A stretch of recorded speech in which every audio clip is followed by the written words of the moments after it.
Alright guys, selamat pagi semuanya. Hari ini saya akan membahas tentang bagaimana sih meramal harga Bitcoin di masa depan gitu ya. Topik ini disuggest oleh Farafa, itu ada di sebelah kiri. Dia bilang coba bikin konten tentang on-chain Bitcoin S2F, stock to flow. Banyak yang belum paham gimana mekanisme kerjanya, boleh juga ditambahkan yang lain-lain. Oke. Eh, saya bilang minggu depan ya. Jadi ini sekitar 7 hari yang lalu dan ini saya mencoba untuk membahasnya hari ini. Alright. So, kata-kata meramal atau ingin mengetahui masa depan itu sebenarnya apa sih gitu ya? Kalau misalnya dari kata-katanya sendiri, saya bisa kasih list yang kira-kira mirip-mirip lah apa artinya tersebut apa. Misalnya adalah menebak. Kata menebak. Gimana sih caranya menebak eh, harga Bitcoin di masa depan gitu misalnya. Bisa kan? Meramal, memperkirakan, memproyeksikan, mengestimasi.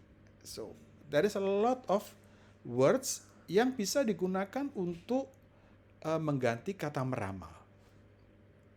Tapi saya bisa katakan meskipun ini mirip-mirip, tapi ada bedanya. Oke, pertama adalah kata-kata menebak. Menebak itu konotasinya adalah totally random. Misalnya, Anda mau main bola, terus kemudian si wasit itu bilang lu mau mau lempar koin, terus bilang gini, lu mau milih kepala apa buntut nih, atau gambar atau angka nih, gitu misalnya. Dia toss, terus kemudian dia pegang itu si koin. Nah, Anda harus menebak itu head or tail gitu ya. Itu kata-kata menebak.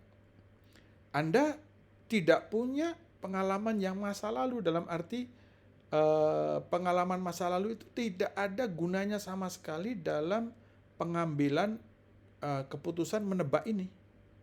Totally random. Oke.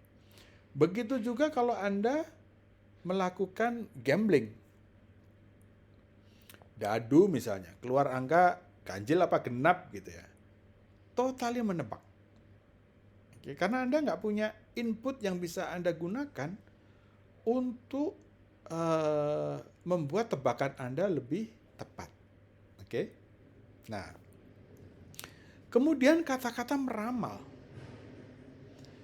Meramal ini kalau bahasa Inggrisnya prediction ya. Uh, Meramal ini kalau di bahasa Indonesia ini konotasinya bisa uh, menggunakan cara-cara yang bisa dikatakan tidak saintifik. Misalnya apa? Kalau misalnya Anda ke dukun nih misalnya, minta diramal, maka dukun itu tidak menggunakan data-data masa lampau, tapi dia bisa menggunakan misalnya bisikan setan misalnya nih ya, misalnya ini jin gitu misalnya. Nah, tapi bedanya adalah menebak dengan meramal. Ini meramal sudah mulai menggunakan input, ada inputnya. Meskipun itu inputnya dari Jentomang misalnya. Kan ingat ya kemarin ada apa uh, yang lagi rame itu. Lu tahu Jen? Lu Jen itu yang ngasih makan saya kayak gitu-gitulah. Dukun-dukun itu emang agak lucu, Bang. Atau Anda uh, meramalnya dengan menggunakan uh, kartu tarot. Nah, bisa aja. Ada inputnya kartu tarot nih. Ya kok bisa ya inputnya begitu? Ya nggak tahu, tapi mungkin aja banyak yang percaya, ya. Atau kalau saya dulu eh, apa 1000 tafsir mimpi. Nah, ya waktu meramal tuh pakai inputnya itu bisa aja kalau Anda SDSP ya, kalau misalkan Anda masih udah apa lahir pada saat itu. Saya masih ingat satu tuh, 02. 02 itu bekecot. Jadi kalau misalnya Anda mimpi bekicot, ada komponen bekicot dalam mimpi Anda, maka Anda taruh angka 02 untuk tebak angka 02 untuk dapat hadiah gitu misalnya. Kenapa saya ingat 02? Karena saya dulu pernah ke Kediri makan sate bekicot, namanya itu sate 02. Jadi saya tanya, kok ditanya namanya sate 02? Iya, 02 itu bekicot menurut 1000 tafsir mimpi. Jadi saya masih ingat sampai sekarang. Atau Anda meramal seseorang misalnya, kamu itu tabiatnya begini, begini, begitu, begitu, begitu. Alasannya apa? Kamu soalnya Virgo, gitu misalnya. Sorry. Tapi meramal ini sudah pakai input, meskipun inputnya kadang-kadang tidak saintifik ya. Nah kemudian memperkirakan. Nah memperkirakan ini sudah mulai ada komponen-komponen saintifik, yaitu past data dan segala macam. Proyeksi, jelas proyeksi itu harus ada past data supaya bisa diproyeksikan ke depan. Atau estimasi, Anda punya experience melakukan pembangunan rumah zaman beberapa bulan sebelumnya, kemudian disuruh bikin lagi rumah, harganya berapa, Anda bisa mengestimasi. Anda punya pengalaman, Anda punya data sebelumnya, sehingga Anda bisa tahu estimasinya kira-kira harganya segitu. Alright, so jadi basically kalau misalnya saya boleh mensummarize cara-cara tersebut, menebak ini not really good karena there is no input at all. At all. Anda nggak punya input sebelumnya. Totally random. Meramal itu better. Ada inputnya maksudnya. Apakah inputnya sampah atau bukan kita nggak tahu. Tapi setidaknya sudah ada inputnya. Apakah inputnya pakai jin atau kartu tarot atau bintang gitu ya. At least ada inputnya gitu. Nah itu menurut saya lebih better daripada yang totally menebak. Ada yang bilang meramal itu nggak bagus, justru lebih buruk daripada menebak. Mungkin juga garbage in, garbage out. Kalau misalnya inputnya itu dari jin tomang, ya gimana caranya Anda bisa mempertanggungjawabkan hal tersebut gitu ya. Oke. Tapi saya nggak mau mendebat soal itu ya.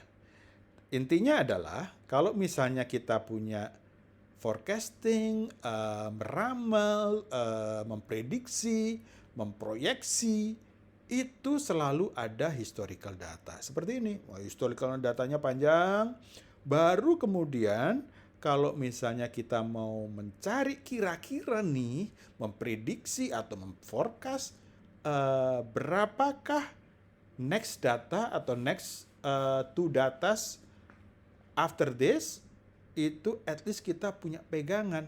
Data-data sebelumnya begini loh. Jadi kemungkinan besar yang terjadi adalah ini. Dengan cara forecasting, at least kita bisa tebakan kita tidak 100% benar, tapi ketika Anda tahu bahwa dulu ada data-data seperti itu, kira-kiranya nih akan seperti ini.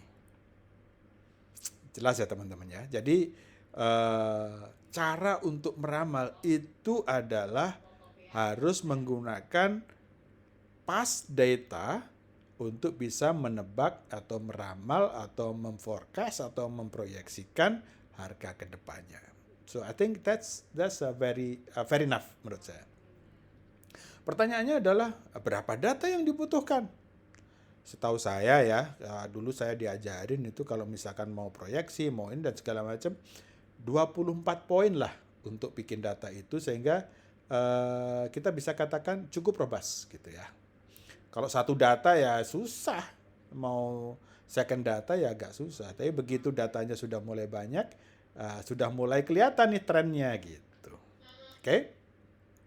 Nah, eh, ada lagi namanya modeling. Jadi forecast is one thing, ada lagi modeling karena dengan ada modelingnya ini, itulah yang bisa menggambarkan pas data itu menjadi future data itu bagaimana? Itu ada modelnya. Nah, modeling ini ada berapa tipe? Ada beberapa tipe maksud saya. Ada modeling menggunakan kuantitatif. Nah, kalau misalnya Anda lihat trend projection gitu. Selama 5 tahun ini naik terus 3%. Maka kemungkinan ketika tahun ini kira-kira ya naik 3% juga jadi sekian. Misalnya trend projection. Pakai moving average, pakai exponential smoothing, pakai Box-Jenkins. Box-Jenkins ini by the way adalah exponential smoothing tapi dengan cara yang lebih inilah ada yang memiliki paten ya. Nah, Box-Jenkins namanya. Maaf. Oke, ada yang kuantitatif. Ada kualitatif. Misalnya expert, market research dalam hal ini adalah misalnya focus group discussion. Terus kemudian experience dari orang-orang yang sudah senior. Atau ya consumer panel ini market research maksud saya. Nah, saya kasih contoh ya waktu itu ya. Tahu teh botol ya, teh botol pada saat itu sih ada pertanyaan nih, pada saat mau keluar ada pertanyaan. Ini orang teh botol ini bisa relate nggak sih orang? Suka nggak sih orang nih, konsumen kita? Akhirnya dibikinkanlah kuantitatif study ya. Orang yang mengatakan teh botol itu nggak cocok karena teh itu diminumnya kalau anget jam 3 gitu ya, sambil makan biskuit gitu ya. Itu kata-kata kuantitatif. Ternyata bosnya si teh botol ini, screw them lah gitu. Ini yang saya dengar ya. Dia bilang, gua yakin, nah ini si bosnya teh botol, gua yakin mereka pasti seneng. Es teh itu enak banget gitu. Apalagi dingin-dingin orang lagi bekerja keras, habis bekerja keras kemudian langsung ada teh dingin itu sangat simple gitu. Sangat bisa dengan cepat dinikmati gitu. Akhirnya mereka melaunch itu dan ternyata bagus hasilnya sampai sekarang ya. Itu adalah cerita yang saya pernah dengar. Oke. Bener nggaknya saya nggak tahu. Terus kemudian ada cara causal method. Causal method itu adalah ada inputs, ada outputs ya. Jadi kalau Anda lakukan begini, maka dia akan menghasilkan begitu gitu ya, causal input. Biasanya adalah regresi, tapi ada beberapa variabel, misalnya nih ya, penjualan, oke.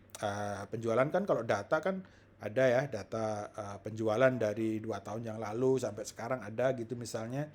Nah, kalau misalkan Anda hanya penjualan saja ada tren, itu adalah kuantitatif.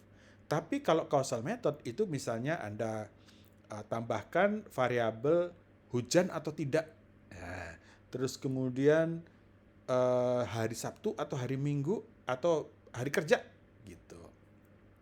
Those kind of things bisa Anda tambahkan juga variabel kenaikan harga gitu misalnya. Nah, itu namanya causal method ya. Life cycle itu juga causal method. Input output model seperti tadi saya bilang itu juga causal method. Intention to buy juga causal method. Maksudnya apa sih intention to buy? Misalnya adalah Anda punya sales nih 10, 20, 30, 40 misalnya nih ya, naik terus gitu. Kita kan nggak tahu kenapa itu naik terus kan. Ketika Anda menggunakan intention to buy, Anda tanya ke orang-orang, sebenarnya lu tuh kalau harga segini masih mau beli nggak? Harga segitu masih mau beli nggak? Di situ bisa kita tahu bahwa orang itu punya intention to buy ketika harganya itu antara sekian sampai sekian, berapa persen. Nah, ketika nanti di future kita bisa tahu, oh kalau harga ini kita naikkan sekian, maka saya akan mengalami penurunan sales sebesar sekian.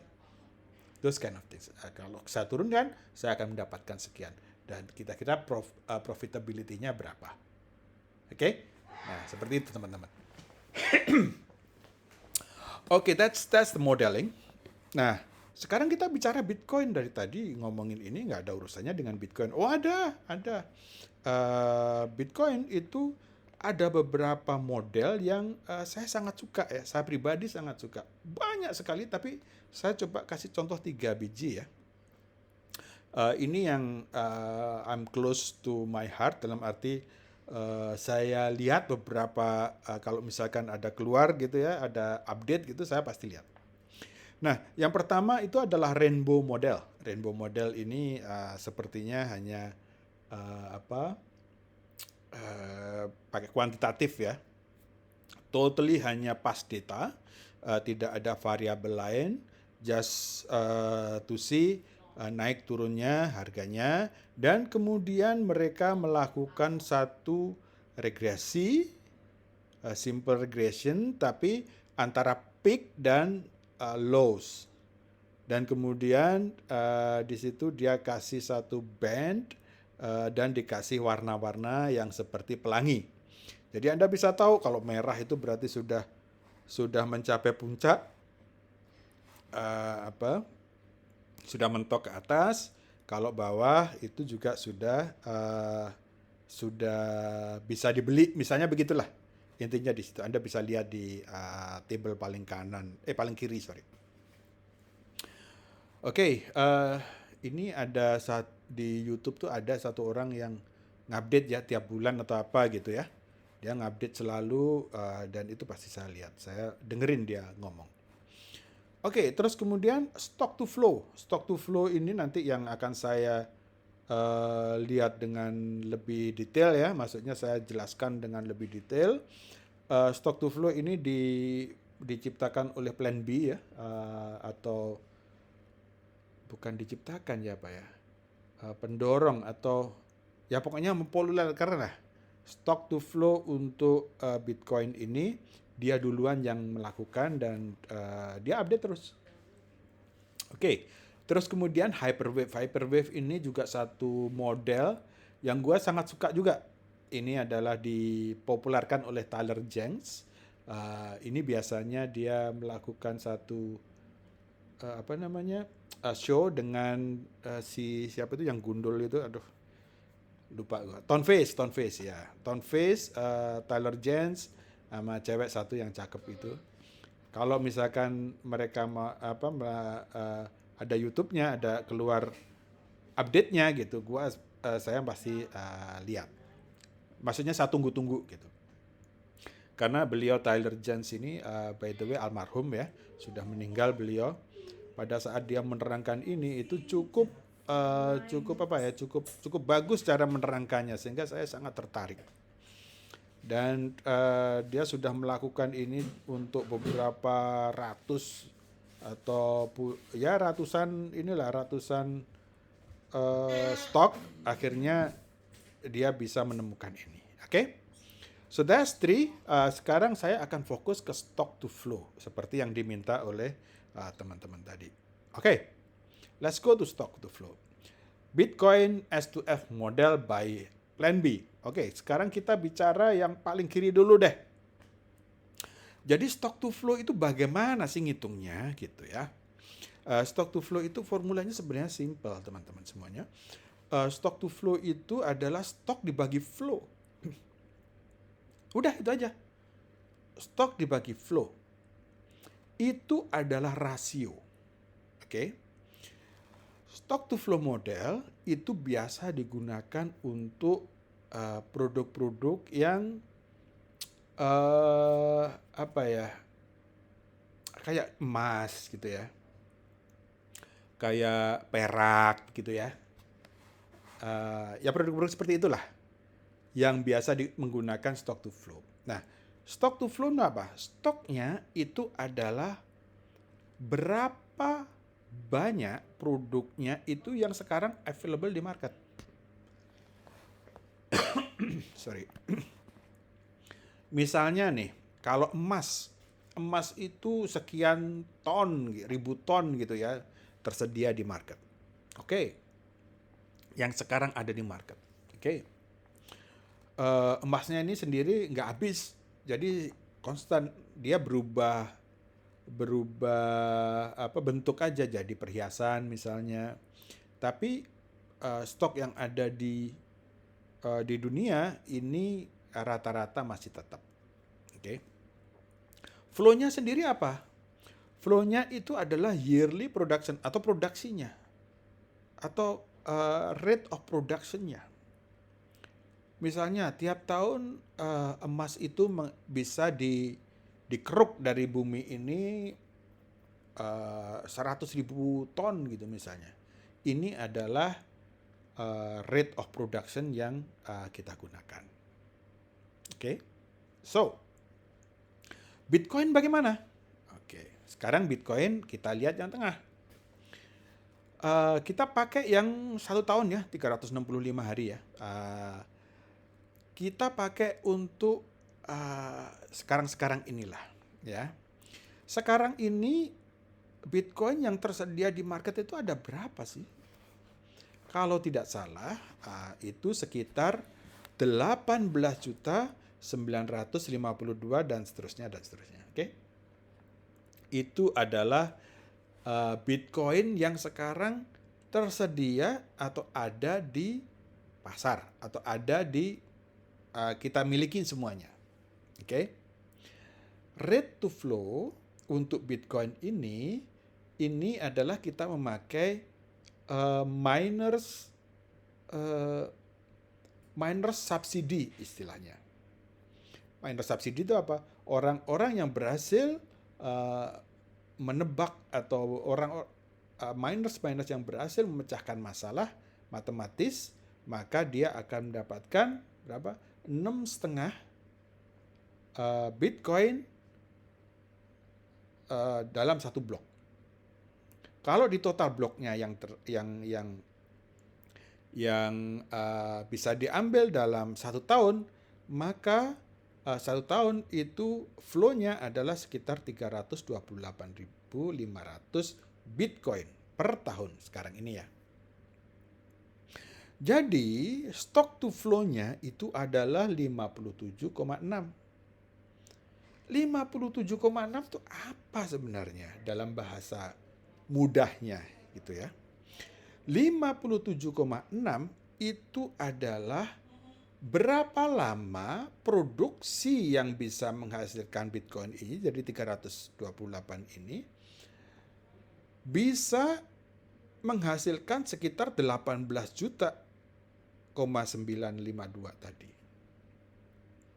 Berapa tahun sih gitu ya produksi yang sekarang itu bisa menghasilkan jumlah yang sama, yaitu 57,6 tahun.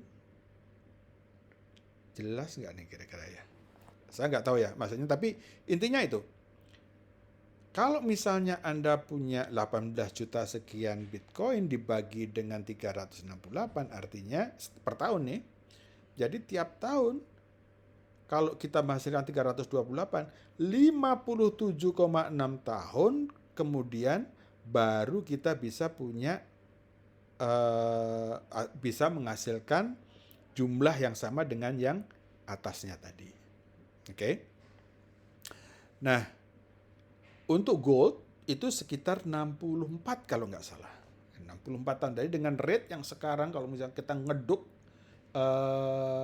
emas dalam kapasitas yang sekarang, 64 tahun kemudian baru bisa mencapai volume yang sama dengan stok yang ada sekarang ini. Gitu teman-teman.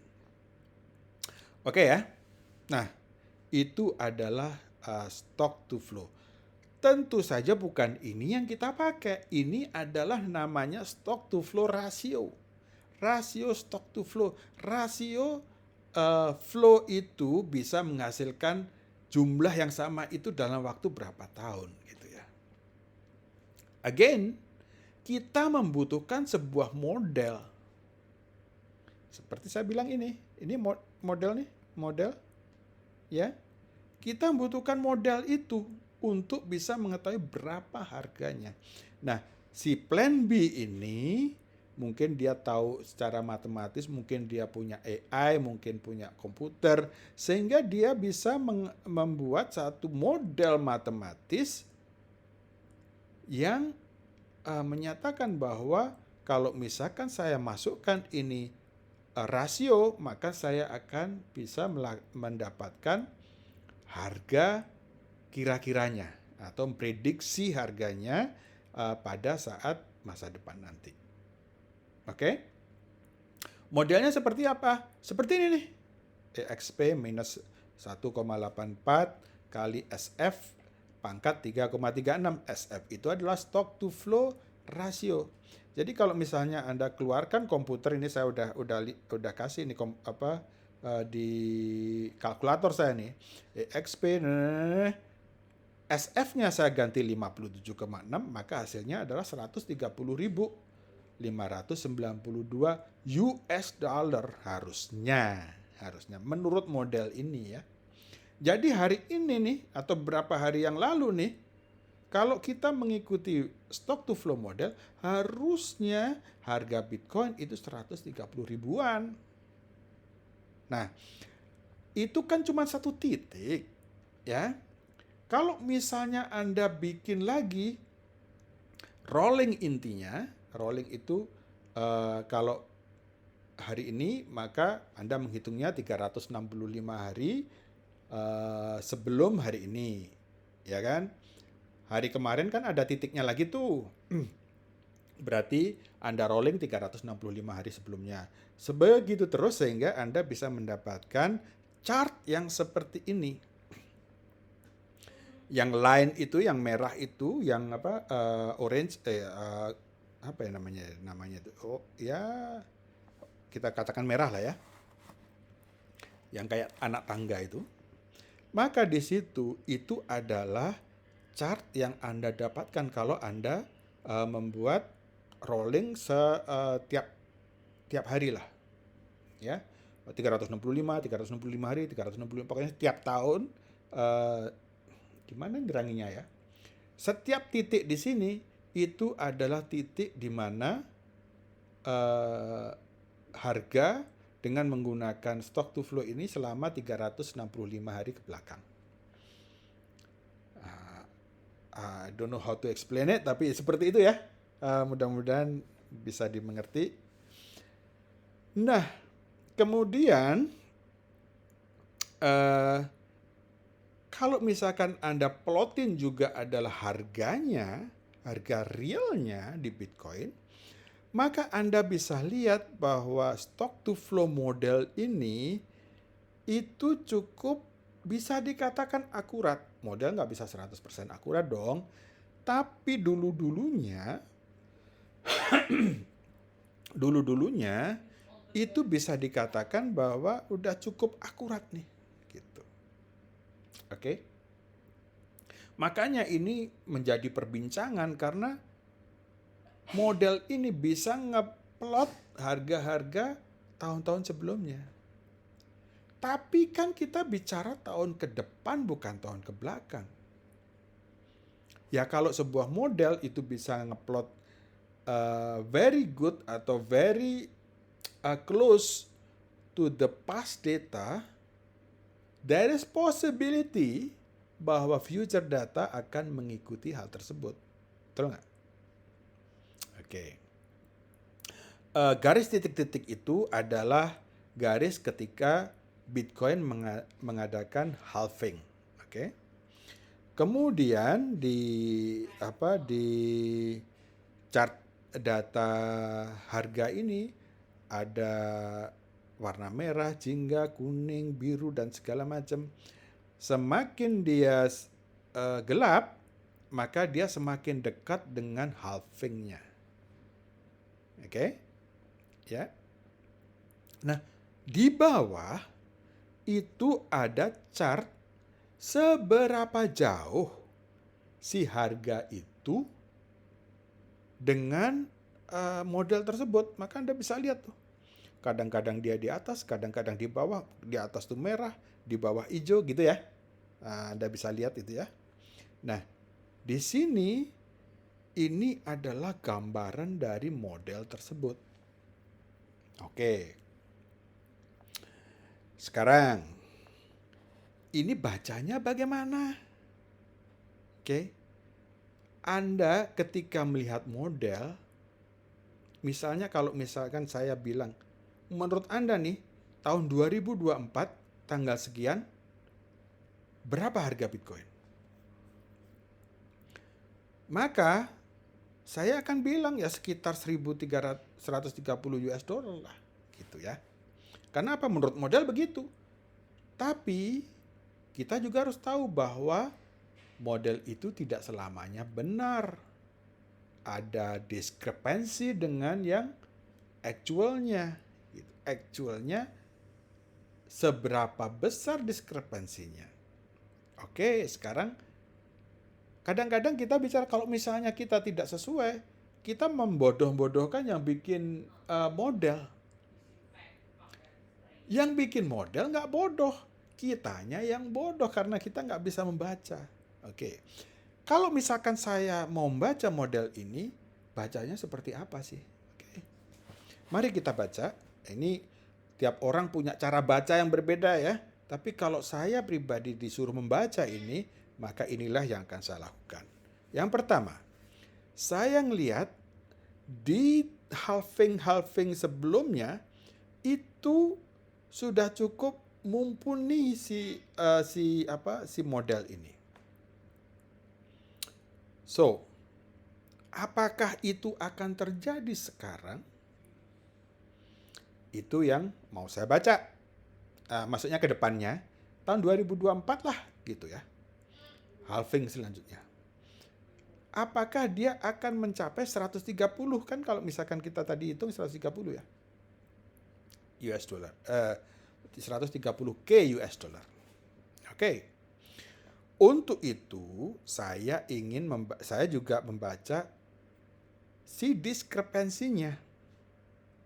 Maka dari sini saya lihat, oh, dulu 2014 diskrepansinya tinggi banget ya. 2018 diskrepansinya lebih tinggi tapi tidak setinggi yang dulu. Dan 2021 kelihatannya makin kecil. Saya melihat ada diminishing variance di model ini. Oke. Variance-nya makin lama makin menurun nih. Peak-nya makin lama makin menurun nih. Dan kelihatannya ke bawahnya itu kok makin lama juga makin turun, makin bawah gitu. Dari sini saya membaca apakah saya akan percaya tahun 2026 nanti itu Bitcoin bisa sampai 1 juta dolar. Percaya nggak saya? Kira-kira. Saya orangnya pesimistis. Maka saya bisa bilang, saya nggak percaya. Kenapa? Di sini, untuk mencapai, yang tahun ini, tahun 2001 nih, untuk mencapai titik yang atas ini aja, struggling untuk bisa dapat ke peak-nya tadi. Ke line-nya, bukan peak-nya, line model itu. Maka saya orangnya sedikit pesimistik. Saya akan bilang, kok nggak bisa jalan. Waduh, ini kayaknya ngeheng. Oh kan, ngeheng. Oke. Nah, ini akhirnya saya bilang, saya percaya nggak nih? Maka saya bilang, belum tentu, mungkin nggak akan segitu. Karena apa? Untuk yang sekarang, itu untuk mencapai line-nya itu aja susah banget. Semakin merendah tadi kan. Nah, dengan membaca itu, yang pertama saya ngelihat, oke, ada diminishing variance, ada diminishing peak. Saya predik untuk mencapai 1 juta dolar itu akan butuh waktu yang jauh lebih lama daripada 1 kali halving untuk mencapai itu. Oke. Karena apa? Halving pertama overachieve, tinggi banget peaknya. Halving kedua masih di atas rata-rata, di atas line, tapi menurun. Halving ketiga, ini tadi yang halving ketiga nih, itu barely achieve, barely touching the line. Yang keempat, halving keempat, saya yakin dalam 4 tahun itu belum tentu akan achieve line dari model tersebut. Itu kalau saya baca. Tetapi untuk $100.000 halving yang ketiga tadi, target halving ketiga tadi sudah pernah hampir tercapai. Ya, sekitar 70K kan waktu itu. Atau 60K kalau nggak salah. Atau 50K, nggak tahu lah. Mungkin akan tercapai di akhir halving yang sekarang tahun 2024 nanti. Mungkin akan mencapai muka situ. Terus, kalau saya mempercayai model ini, tetap saya akan mengumpulkan Bitcoin untuk strategi yang bagus ke depannya. Kalau katakanlah saya beli sekarang, untuk achieve $100.000 aja, gua udah untung berapa kali lipat? 5 kali lipat. $100.000 itu 1,5 miliar ya. Sekarang sekitar 300 juta. Kalau gua beli 300 juta, jadi 150 miliar, 1,5 miliar, kan gua udah naik 5 kali lipat, iya kan? Nah, apalagi kalau gua bisa hold sampai 2 halving ke depannya, mungkin bisa menjadi $1 juta. Bayangkan Anda beli 300.000 sekarang menjadi 15 miliar. Ya kata orang sih ini hopium ya atau kopium ya. Tapi kalaupun katakanlah achieve hanya setengahnya saja, that's still much better than any investment yang Anda bisa bikin sekarang ini. Gitu menurut saya. Dan ingat, every model itu works until it doesn't. Ya, bisa aja, oh it works now, but it doesn't work in the future. Itu selalu harus Anda tanamkan dalam pikiran kita karena ya no model is perfect. No model is actually working all the time. It will break later on, gitu. Gitu ya teman-teman deh. I think I have to finish now. Udah cukup lama nih. Sekian ya. Tolong subscribe, share, dan like. Ya, kalau Anda subscribe itu, kalau misalkan naik ininya, naik followernya atau subscribernya, agak semangat nih bikinnya gitu. Thank you semuanya. Kalau misalkan Anda mendengarkan sampai sekarang, I hope you like it and I hope it's useful for you. Thank you very much and I'll see you next time. Cheers.